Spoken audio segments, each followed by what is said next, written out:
After applied revenues is the total operating expenses section of the data entry worksheet.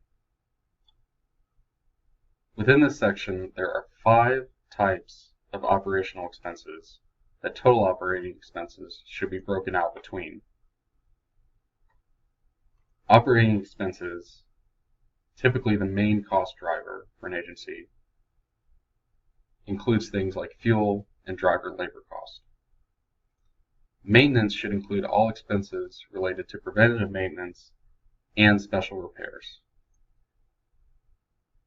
Finance, marketing, and other general activities go under administrative. If your agency is planning service and has expenses related to it, it goes in the planning row. Purchase transportation is broken up between purchase transportation from a non-transit district and purchase transportation from a transit district. If your agency purchases transportation, it is important to put the contract in the appropriate category. If service is purchased from a transit district, you should not report the miles, hours, and trips associated with that contract. This is so that the data is not double counted in the operating statistics in PTN-128. To add a row, click on the Add Row button in the appropriate category, enter the name of the local purchase transportation agreement, and add the row in there. It's also important to take out the capital portion or less capital expenses of the purchase transportation contract.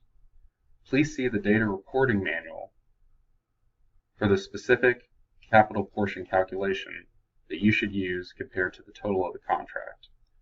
If your purchase transportation contract has a specific amount or portion associated with that contract, use that to report in the PTN-128 worksheet.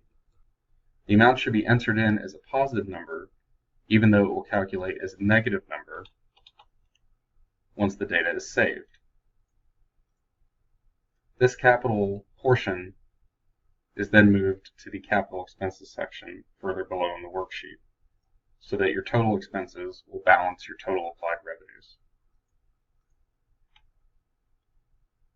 After the 5 operational cost types, we have the purchase transportation operating total, which does not have the capital portion entered, your total operation expenses,